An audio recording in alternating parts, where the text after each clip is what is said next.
Qariyalar uyiga ketgan ona. Bu ona bir paytlar quvnoq, mehribon, qo'li gul ayol edi. Erta tongdan turib, uyni yig'ishtirib, non yopib, bolasini maktabga kuzatardi. O'g'li kasal bo'lsa, boshida o'tirardi. "Mening jonim senga sadaqa bo'lsin", derdi. Yillar o'tdi. O'g'li katta bo'lib, uylandi. Ona shod edi. "Endi uyimizga qiz kirdi. Yana bir farzandli bo'ldim", deb kelinini bag'riga bosardi. Ammo kelinning qalbi onadek keng emas edi. Avvaliga mayda gaplar boshlandi. "Ona, choyni juda quyuq qilibsiz. Ona, mehmon oldida gapirmang, noqulay bo'ladi", der edi. Ona esa jim turardi. "Hali yoshda, o'rganib ketadi", der edi ichida. Bir kuni kelin o'g'liga dedi: "Onangiz har ishga aralashaveradi. Men o'z uyimda erkin yashay olmayapman", dedi. O'g'il avvaliga jim turdi. Keyin asta-sekin onasidan uzoqlasha boshladi. Kelin esa kundan kunga qattiqroq gapirardi. "Bu uyda hamma narsaga aralashavermang. Qarib qolgansiz, damingizni oling. Hech narsaga aql o'rgatish shart emas", derdi. Ona bir burchakda sukut saqlab o'tirardi.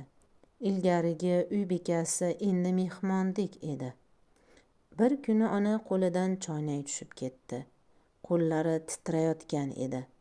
Kelin qattiq ovozda baqirdi: "Ko'ryapsizmi? Endi sizga qarash ham qiyin.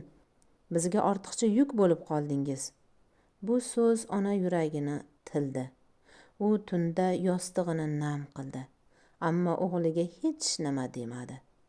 Oradan vaqt o'tib, kelin yana gap ochdi. "Qariyalar uyiga joylashtirsak-chi? U yerda tengdoshlari bor. Biz ham tinch yashaymiz", dedi. O'g'il uzoq o'yladi. Onasiga qaradi. Ilgarigi kuchli ona emas edi. Qo'llari titragan, ko'zlari xiralashgan ayol o'tirardi. "Ona, balki shu yaxshiroqdir", dedi u past ovozda. Ona boshini qimirlatdi va ko'zlarida yosh bor edi, lekin u tabassum qildi. "Agar sen baxtli bo'lsang mayli bolam, men roziman", dedi. Qariyalar uyiga borgan kun ona kichik sumkasiga faqat bir juft kiyim va eski albomini soldi. U eshigidan chiqar ekan, devorlarga uzoq qarab turdi. Shu devorlar ichida bolasining ilk qadami, ilk ona degan so'zi qolgan edi. Qariyalar uyida esa ona har kuni eshik tomonga qarab o'tirardi. Kelin esa ortidan: "Nihoyat uyimiz tinchidi", derdi. Lekin hayot aylandi, charxpalak aylandi. Oradan yillar o'tdi. Kelinning ham o'g'li katta bo'ldi. Bir kuni u ham: "Ona, siz har ishga aralashavermang", dedi. Bu gap kelinning qalbiga nayzadek sanchildi. U o'sha kuni birinchi marta qaynonasining ko'z yoshini esladi. Shu payt telefon jiringladi. Qariyalar uyidan edi. "Onangiz ahvoli og'ir", dedi. O'g'il darhol qariyalar uyiga yetib keldi. O'g'il kelganida ona yostiq ustida jim yotardi.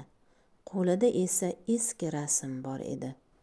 Rasmda yosh ona quchog'ida kichik bolasi bilan kulib qarab turgan rasm edi. Ona oxirgi marta ko'zini ochdi. "Bolam, keldingmi?" O'g'il onasining qo'lini ushlab yig'ladi. "Ona, meni kechiring", ona sekin pichirladi. "Men sendan roziman bolam. Faqat ota bo'lgan kuning meni tushunasan", dedi. Shu so'zlar bilan ona ko'z yumdi. Kelin eshik oldida turib qoldi. Lekin uning ko'zlarida ham yosh oqardi. Lekin bu yosh kechikkan yoshlar edi. Ibrat. Qaynona birovning onasi, ona esa muqaddas.